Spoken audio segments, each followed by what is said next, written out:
In a world screaming for distraction, turning inward is a quiet act of rebellion. Sigmund Freud understood that much of who we are doesn't emerge from consciousness, but from the hidden depths, from the unconscious, from repressed desires, from childhood experiences we never fully processed. The deep thinker feels these layers within and often sees them in others. They live with a kind of double vision, what's being said and what's truly meant. This way of living isn't a choice, it's a condition, an inner calling to truth. But truth is lonely. Most people don't fear the lie, they fear what's hiding behind it. The conscious person carries the weight of insight and is often rewarded with isolation. But maybe, just maybe, there is a strange kind of freedom in that. Consciousness doesn't just mean thinking clearly. It means holding tension between what is and what should be. Freud described the ego as a mediator between the ID and the superego, between instinct and morality, between desire and restraint. Once you realize that, you begin to sense the deep conflict that lives inside all of us. But while most people distract themselves from it, the thinker stands still and observes. They study themselves. They see their shadows. And they begin to take responsibility, not just for what they do, but for what they are. This kind of self-reflection is rare because it's uncomfortable.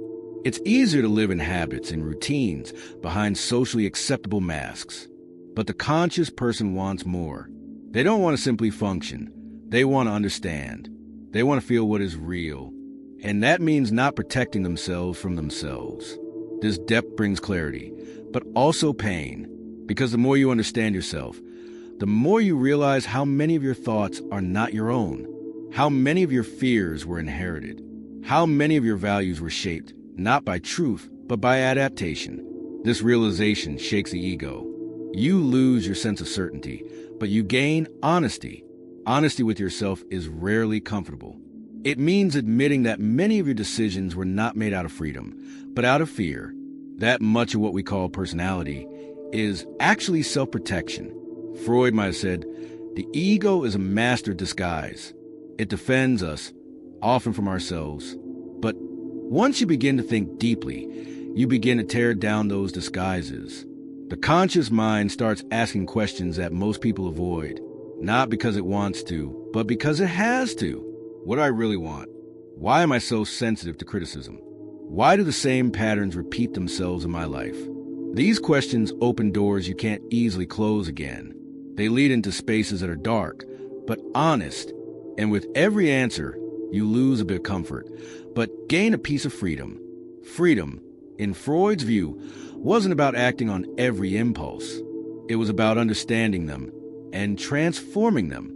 He called it sublimation, a human way of dealing with inner conflict without destroying yourself or others, an internal alchemy. Aggression becomes clarity. Desire becomes creativity. Emptiness becomes expression. But sublimation requires awareness, and awareness requires courage, because the journey inward is never comfortable. You don't just meet your desires, you meet your wounds, not just your ideals, but your disappointments. You realize, I'm not as free as I thought, not as independent as I claimed, but that's exactly where true transformation begins. Most people live with an inner pressure they can't quite name. They feel something's off, but they don't know what. Freud saw this as the result of unresolved inner conflict. What is unacknowledged does not disappear. It continues to act in symptoms, in dreams, in relationships. The conscious person sees this. What I refuse to feel will find another way out. And the more I'm willing to face it, the more healing becomes possible. Not by avoidance, but by turning toward it. Consciousness isn't a destination you reach. It's a state you must continually choose.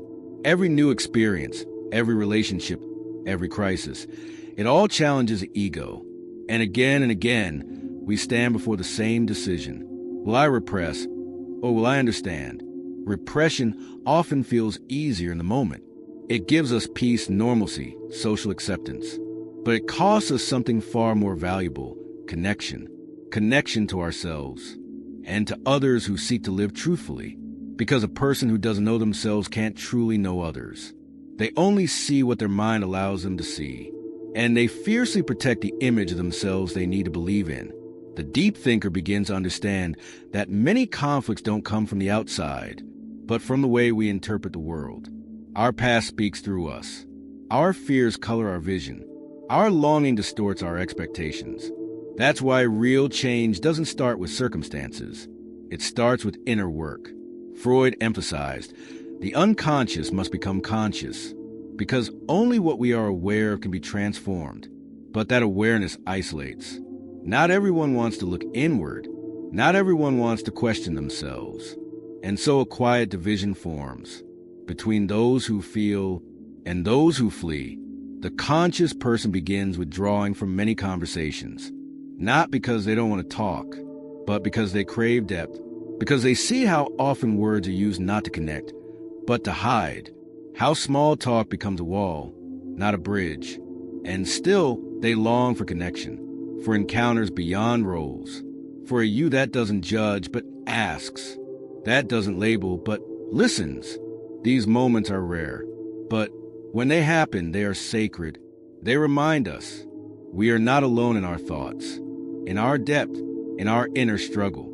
Sometimes the conscious mind wonders if it would be easier to feel less, to think less, to simply go with the flow, to stop analyzing, stop questioning, and just surrender to the rhythm of everyday life, to let it carry you. But that option is no longer available, not because you can't, but because you've already seen, because once you understand how deep the human self really is, how many voices speak within you, how layered your own mind is, you can't pretend anymore that life is simple. The deep thinker realizes what we call the self is not a solid thing. It's a process, a constant becoming, shaped by memory, by experience, by repression, and by conscious choice. Freud understood this. The ego is never fully free, but it can learn to know itself. And in that knowing, there is dignity, not control, but self-awareness. The more we understand ourselves, the more we become capable of choosing, not impulsively, not reactively, but with intention. Responsibility then means we no longer blame our childhood, our parents, or our past. We say instead, yes, that was my story, but now I'm here. Now I choose. That is not an easy path, but it is a free one. The conscious person sees that many of society's systems are built on unconsciousness. Marketing feeds off projection. Politics thrives on fear. Religion often relies on guilt. And education rarely encourages true understanding. Those who recognize this become uncomfortable to the system. They ask the wrong questions. They demand honesty where image rules. And they're not always welcome for it. Often, they are avoided, misunderstood, labeled as too much.